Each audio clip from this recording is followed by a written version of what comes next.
First of all, let me begin by thanking each one of you for being here. I don't take it for granted that you're spending an entire morning in part to listen to some of what I have to say and then some of what the panel and I will discuss. So I'm really grateful for that. I'm really grateful to the PACDC for inviting me to speak to you, and also for getting copies of this book that I hope you will read, I hope you will enjoy, and I hope you'll spread the message. I want to start this morning by telling you a story that my mother told me when I was a child, and the story has always stayed with me. Okay, the story goes like this. There was a man who never had a lot of money, but always dreamed of going on a cruise, right? A cruise around the world. This was always his dream. And so this man spent many, many years before his retirement saving up all his pennies so that he could go on this cruise. And finally, after years of hard work and penny pinching, the day of the cruise arrives.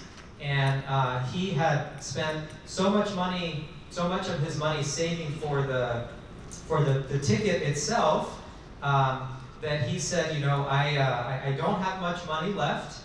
And so his plan was that he would bring a lot of food with him. He would pack crackers and tuna and sandwiches and other food, canned foods, and bring it with him on the cruise. And he had saved just enough so that he could treat himself to a very fancy meal the very last night of the cruise. And so he goes on the cruise and he loves it, and he sees the big cities of the world and the beautiful beaches, and he's just having the time of his life. But during meals, he goes to his room privately, and you know, as to not stand out, he goes and eats his crackers and sandwiches and canned foods until the very last night, when the cruise is almost over. He takes out his hard-earned saved money, and he goes to the banquet for dinner, and he has one of the best meals that he's ever had in his life, and just loves it, and eats, you know, delicious, you know, foods and desserts, and drinks champagne and wine, and is just filling himself and really indulging. And when it's all over, he calls the waiter over and asks for the check. The waiter says, what are you talking about, check? It's like, you know, the check for this dinner.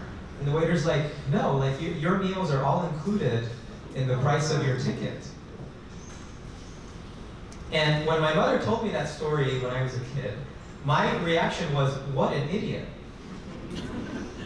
But over time, I've had more compassion for this story. But I'm starting with the story for the following reason. When it comes to immigration and what it does for our communities, we are exactly like this man, who doesn't understand the value of what they got. Okay, that's going to be my main point. I'm going to try to explain that with data and with stories.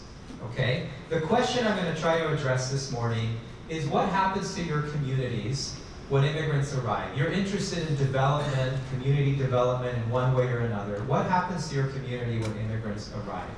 And to really understand that, we have to change the mindset we have. We're a little bit like this man who just kind of has a wrong model in his head of what a cruise includes, okay?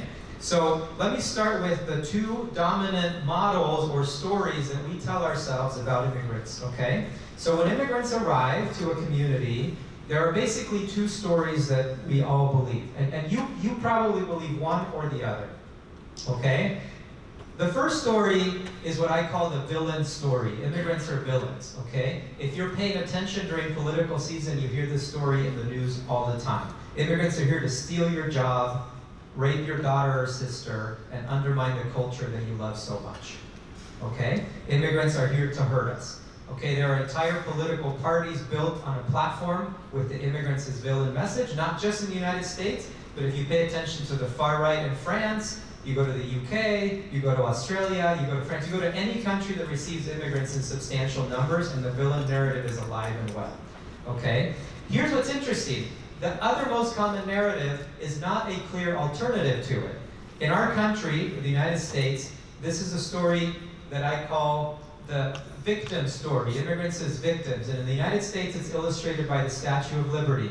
Bring me your tired, your poor huddled masses yearning to be free, etc., etc. And it's a story full of compassion, full of nostalgia for a bygone past because of our ancestry, if we've been here for a long time. But it tells us that we need to be welcoming to immigrants because it's the morally right thing to do. We owe it to them. We have to pay it forward, even if it costs us a lot. And the problem is that both of those stories can be true simultaneously. The villain and victim story can be true simultaneously. It's very important to understand. And they paint a picture when it comes to what happens to our communities when immigrants arrive that reminds me of a meme that a student sent me several years ago. And the meme is this idea of Schrodinger's immigrant. Okay, I don't know if you studied physics, the idea of Schrodinger's cat that is somehow alive and dead at the same time, right? And Schrodinger's immigrant, the villain-victim combination, somehow the idea that immigrants are taking all the jobs, but miraculously also collecting all the welfare at the same time, okay? And this leads to a sense that when immigrants arrive in our community, it's going to cost us a lot, okay? And therefore it comes down to the question of whether we want to do the morally right thing or protect our interests. Politically speaking, you know which one always wins. And it's not compassion, by the way. But I want to challenge this, not because I think it should be challenged, because the data tells me that it's not true, okay? This idea of Schrodinger's immigrant is based on two bad assumptions. And I'm going to talk about the economy for a little bit. The first one is that immigrants' only or primary contribution to an economy is their labor. They come in, they fill a job, okay? And you can see that negatively or positively, depending on the second assumption. The second assumption is that a worker is a worker is a worker regardless of where they come from. That is, they're identical in their skills, tastes, preferences, they're interchangeable. Okay? You either have a native or an immigrant do that job, but they're identical in every other way. Okay? And so what does this lead to? It leads to a zero-sum thinking where immigrants are taking all the jobs and collecting all the welfare. Or at best, the most positive message that comes out of this faulty model is that immigrants are really helpful if they fill job shortages in the economy. Right? We need more nurses, we need more engineers, we need more construction workers. At best, immigrants just fill those positions, but that's all they do. Right? Because an immigrant contributes their labor. Right? And we can interchange an immigrant and a native. All of us, in some way or another, have imbibed this false narrative. Let me first try to give you a better model, and then tell you about some of the research and anecdotes behind that better model. Okay? So, what does a person do when they arrive in the economy? Think about you. Like, you don't have to think about anyone but you. Okay? If I say that the only thing you give to the economy is your labor, you fill a job, that's kind of a ridiculous statement, isn't it? Because, like, what do you do when you get home from work? Do you sit on your hands and don't spend your paycheck? Of course not. You spend your paycheck, so you're bringing consumption to the economy, right? Do you not pay taxes? Okay, sales taxes, income taxes, property taxes. Of course you do all of those things. Over your lifetime, you might have a good idea, right? And that idea might turn into a new technology or a new business. Okay?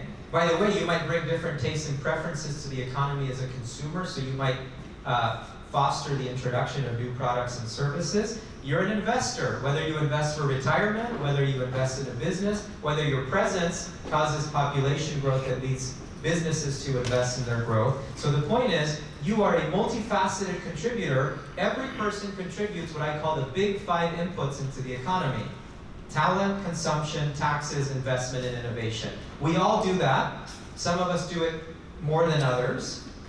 But in a population, you have enough people doing all of those things that more people means more of those 5 things. Those 5 inputs, by the way, are the key inputs into the holy grail that everybody wants: good jobs. Everybody wants good jobs. I don't know anyone in the world who doesn't want good jobs in their community. If you don't want good jobs, please tell me. Universal basic income. That's another conversation. All right? So, when you get more people in an economy, you get a higher quantity of all those 5 key inputs. Okay? But wait, there's more. When you get an immigrant doesn't just bring a higher quantity of those things. An immigrant's a little bit different. Okay? What I mean is, they bring different talent and skill than a non-immigrant. They have a taste and preference to consume slightly different things. Taxes, of course, are taxes. They're no different.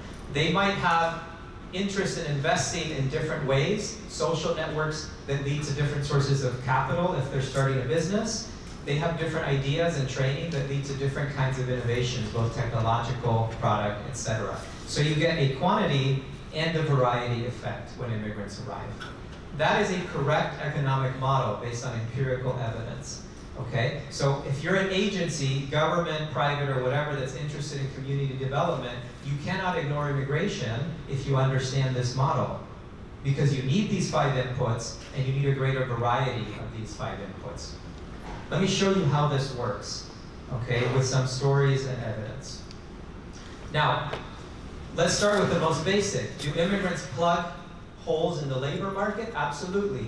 Immigrants are 18% of the labor force in this country, and I'm not going to read out all the bullet points, but you can see that they punch way above their weight in terms of filling jobs in key sectors of the economy, that if they went unfilled, not only would we not benefit from the goods and services that these jobs provide, but the businesses that offer them would close or shrink, leading to less investment, less growth, more inflation, by the way, right? Because businesses would have to cut output, etc.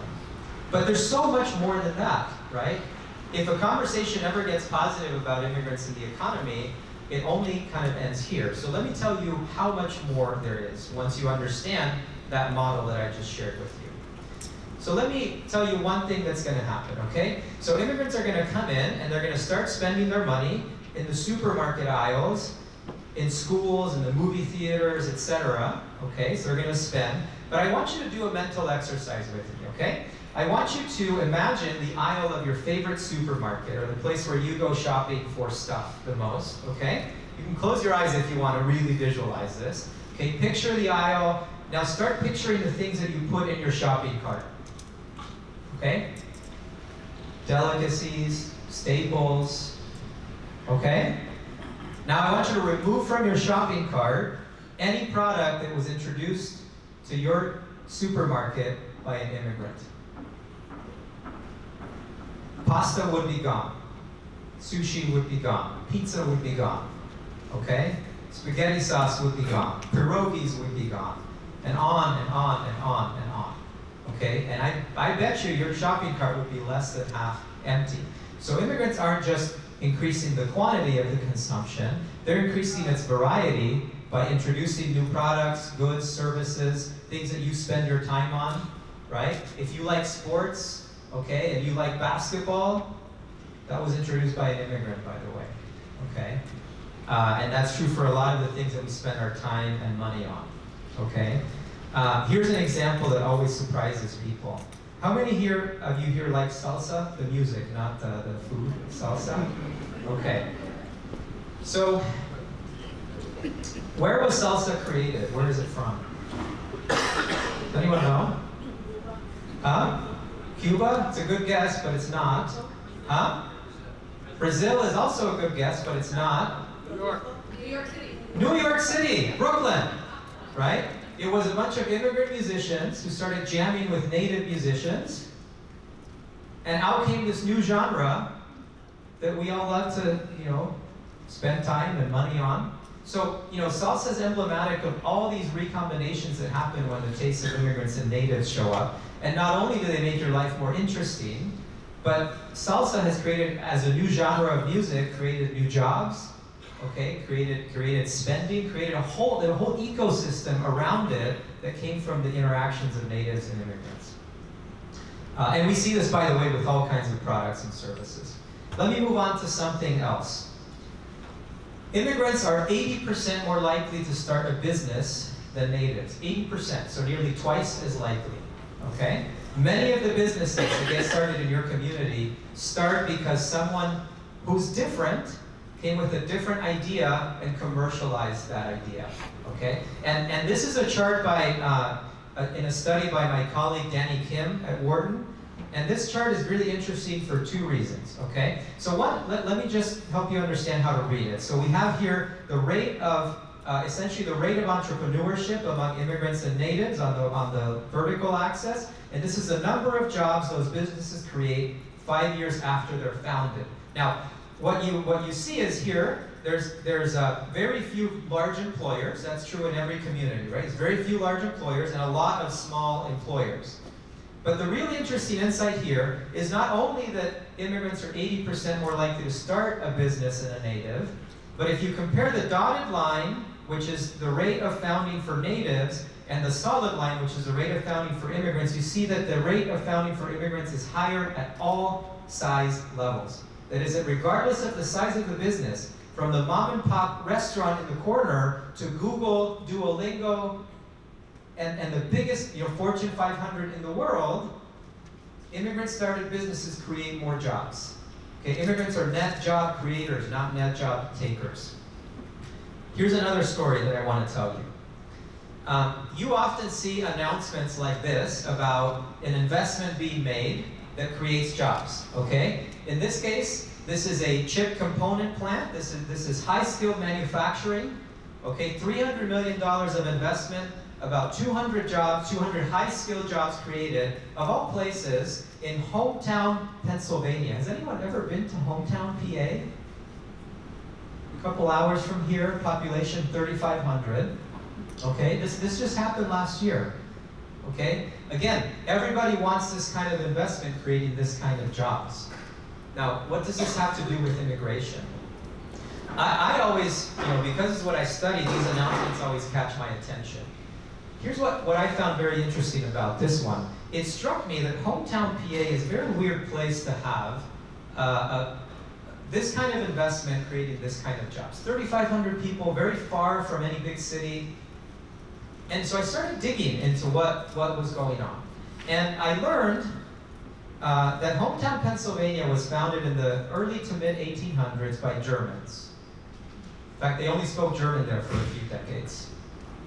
And then I learned something else, that the company that made this investment, okay, EMD Electronics, as you see here, is a subsidiary of a German multinational company, Merck KGaA. And you might think, well, what does one thing have to do with the other? That hometown was founded by Germans, and that over a century later, a German company is investing $300 million in creating jobs in hometown. Well, they have everything to do with each other. Because it turns out that research shows that immigration creates these corridors of investment between sending and receiving location. It's not a coincidence that a German firm invests where Germans settled.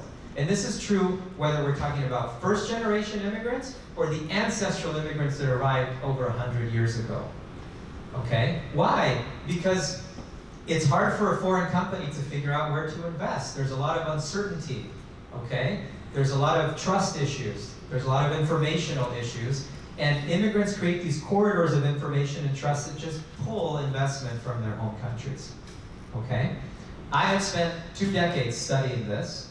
And this is true, again, for ancestral and recently arrived immigrants. This won't happen within the first months that an immigrant population arrived, but after several years, it begins to happen. Okay? And it's true for hometown Pennsylvania, it's true for Hazleton, Pennsylvania, it's true for Philadelphia, Pennsylvania, it's true for other countries. Okay? So you want investment, you want immigrants. All right, let me tell you another story.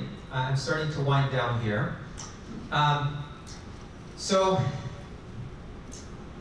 when my son was 12 years old, my oldest son, he's now 20 years old, okay? But 8 years old when he turned 12, we were worried because he hadn't grown for 2 years. He hadn't grown in height or in weight. And you can imagine that we were very worried about this. He wasn't sickly in any way. It's not like he was a weak child, right? He was active, but he just wasn't growing. And his friends were getting big and he was staying small. And we started going to doctors to try to figure out what it was. And they tried everything possible. The doctor even once said, look, Lucas is my son, you can eat, 4 milkshakes before bed is fine. Eat cookies. This is like a dream diet for a child, right? And I was like, are you sure that we want to create those habits? Anyway, but that didn't work. They did a whole a whole bunch of things that they tried and nothing worked. And then the doctor said, well, let's just kind of do a kitchen sink approach. Did blood tests and tested for everything. And everything came back fine except for one thing. Turns out our son had markers for sensitivity to gluten, okay? And as we dug a little bit more, we discovered that our son has celiac disease, okay? I don't know if anyone, you don't have to reveal it, but if anyone here has celiac, you know what I'm talking about. Celiac is an allergy to gluten. Gluten is something that you can find in wheat. So anytime you eat bread or pizza or cake or a cupcake, you're eating gluten. And thankfully, there's a very specific, very clear cure for celiac disease, and that is you stop eating gluten. So the bad news for our son was, no more donuts or, chocolate cake or pasta or pizza. But the good news is that the moment he changed his diet, he started growing, right? He played varsity soccer, he's broad-shouldered, he's had a good life, okay? You're wondering, okay, what does this have to do with immigration? Well, had it not been for this doctor that you see on the screen, Alessio Fasano, my son probably would never have been diagnosed with celiac in this country, okay? Dr. Fasano is Italian. He was trained in Naples in the 80s. Italy has a pretty high prevalence of celiac disease. And Dr. Fasano became tired of seeing patients with this disease. So he said, I'm leaving. I'm going to go somewhere else. He had an opportunity to come to the US, and he saw that as a way to get away from celiac and focus on other diseases.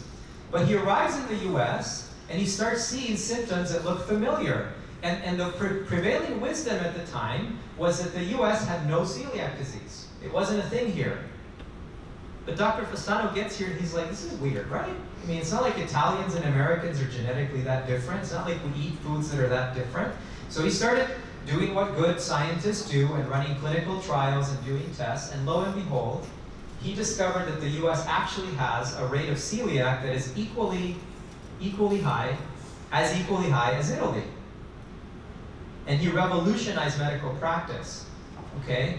Now, our family benefited very directly from that innovation that he brought, okay? Maybe your family hasn't benefited from that. But what this story illustrates is that we benefit from a whole host of new ideas and innovations that immigrants bring, and we don't even realize how they're affecting our day-to-day life. I have a formula down here, and you're probably wondering what it means.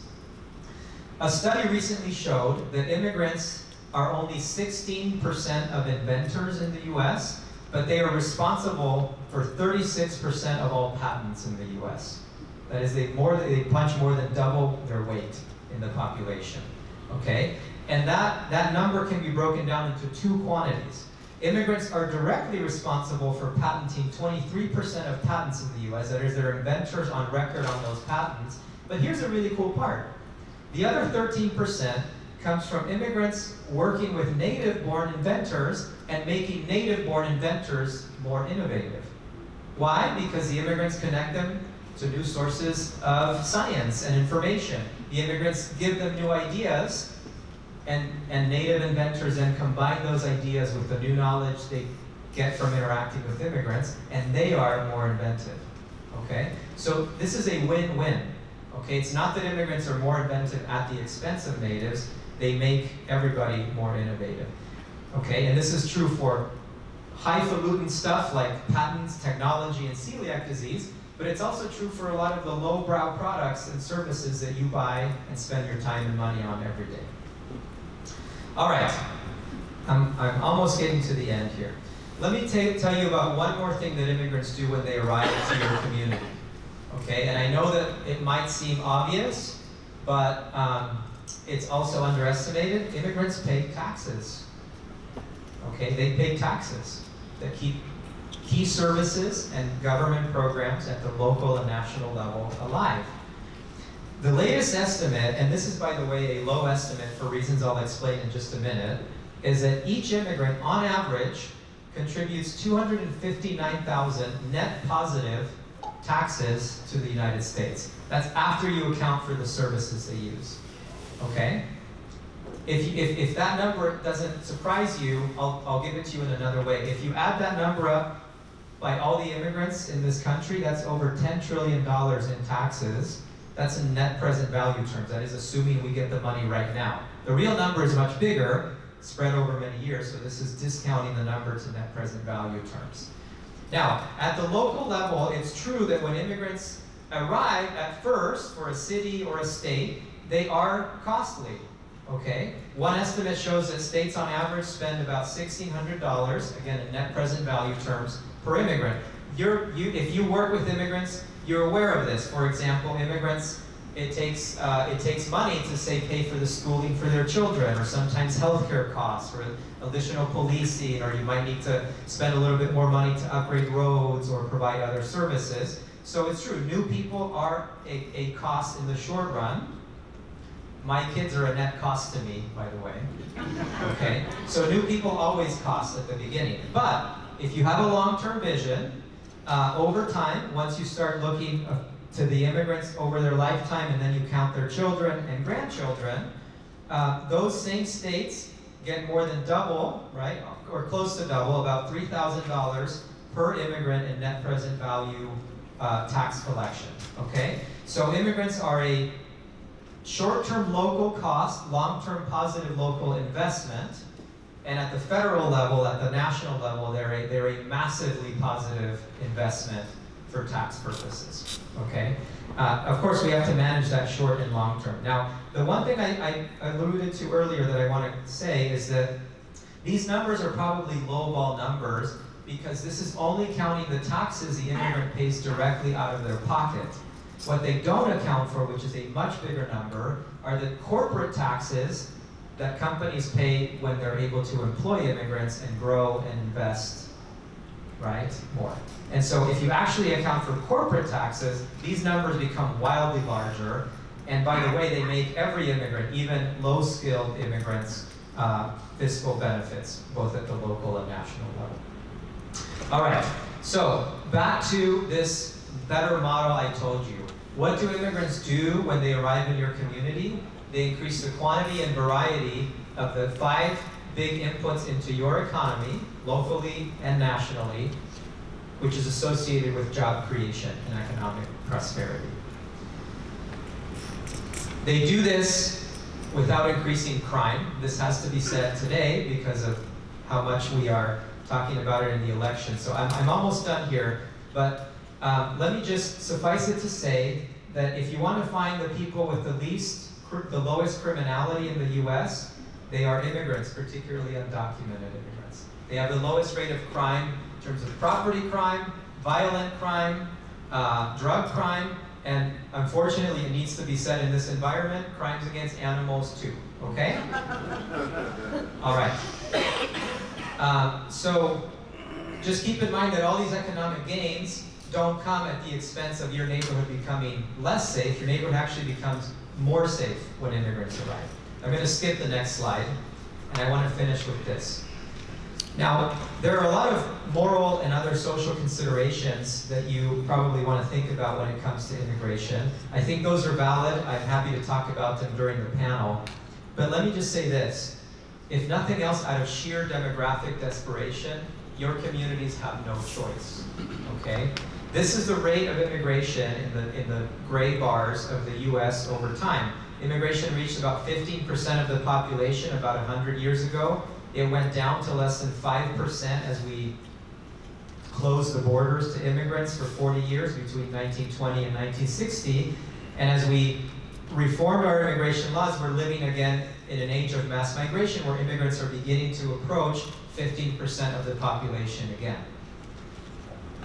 What you see in the dotted line is the fertility rate in the United States. When we suffered the massive decline in immigration in the middle of the 1900s, the baby boom saved us. This is the baby boom. Rates are below replacement levels, and they're not going to go up.